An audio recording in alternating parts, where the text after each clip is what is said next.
All right, this one's going to be a Caddistrophic Pupa. This is my little version of a caddis emerger pattern, and I tie it with a bead head. So what I've got here is a Tiemco 2487 hook. This is a size 14, and I've got a 2mm black tungsten bead slit on there. Now I use a smaller size tungsten bead because I don't want this fly to plummet down to the bottom. I want it to fish up toward the surface. Unweighted altogether, it'll almost float, so the bead is to sort of counteract the CDC that we're going to put on there later. And it's going to keep the fly from being too far down in the water column. Now, if you want to fish it deeper, obviously you can use a bigger size bead. I'm going to take, I'm using some 74 denier Baggerton thread, which you probably can't find anymore. So 8/0 olive Dun unithread will work just perfectly in its place. I'm going to start that thread just behind the bead there. And I'm going to tie in a strand of brown Flexifloss or Super Floss. There's a lot of different brand names for this stuff. It's the same stuff you'd use for the legs on a Pat's rubber leg. And I'm going to catch it here up at the front, but I'm going to leave a long tag end sticking out the front. And I'm going to wrap back over it, trying to keep it flat on top of the hook. Back down around the bend here.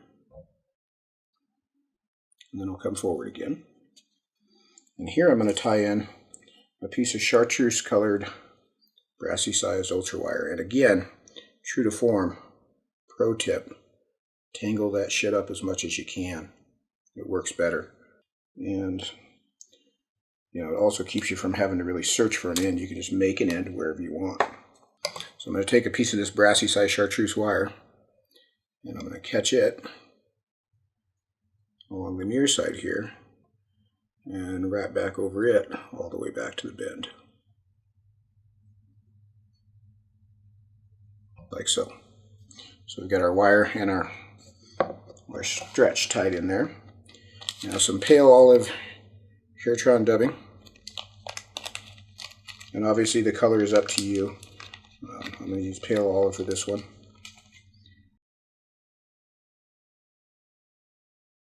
I'm going to begin to dub the body here. Alright, so I've dubbed the thread. And I'm going to start the dubbing back here around the bend. And I'm going to build sort of a chunky little body here with a bit of a taper to it. You can see I haven't dubbed that dubbing on terribly tightly on purpose. I want it to sort of shag out after the fact.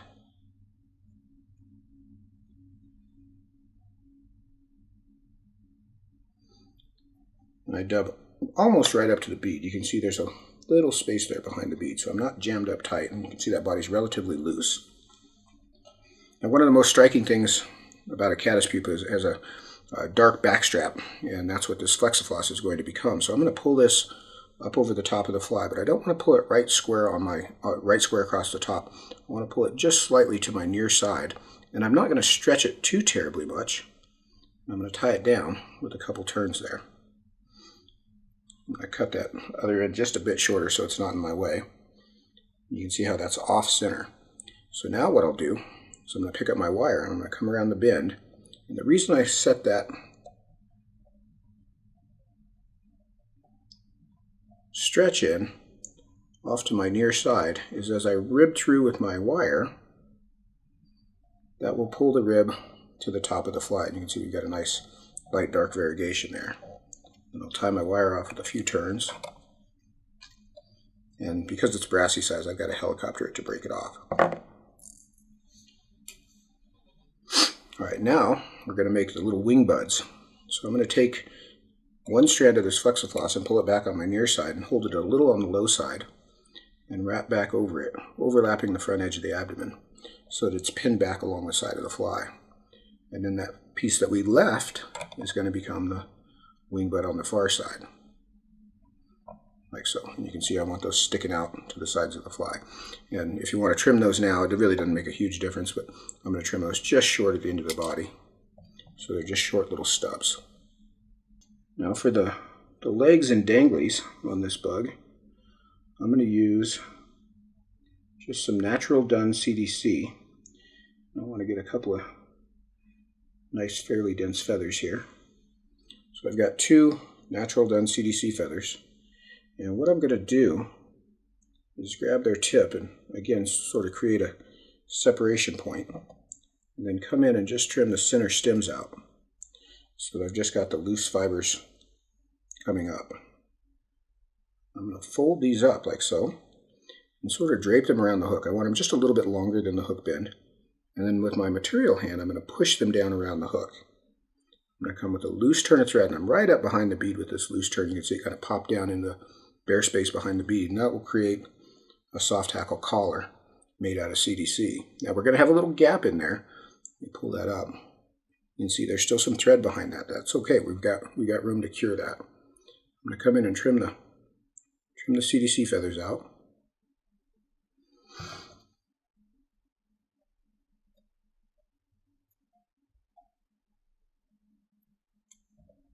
Like so. And you can see that's a pretty disheveled collar. That's the whole idea. Caddis pupa are an ugly bug, no two ways about it. It's not a good looking critter. And this is going to imitate those dangly appendages really well, the legs and start of the wings and antennas, etc. So now I'm going to sweep that back and just make a few turns up here behind the bead to kind of push that back in place. I don't really wrap much back over it. You can see how that's just swept back, but it is all the way around the hook. And now I'm going to add the antenna. And the antennae are not so much to be anatomically accurate. What I had in mind with the antenna is adding a little bit of flash. They do have antennas, but I wanted a little sparkle, a little flash in there. And originally I used a material from TMCO called Morpho Fibre. And it's a great, really fine little material, very thin flash material. The problem was it never got imported. I got a little sample of it, and it was great stuff, and I used it for a long time, and then I ran out, and it's gone. So we can't get that. So what I use now is 3 strands of shrimp-colored Fluoro fiber. So I've got 3 strands here. I'm going to tie these in at the center of their length, just up behind the bead. And I'm going to fold the front end back and wrap over it. So I've got now 6 strands kind of dangling back up over the top, and you can see how shiny that is.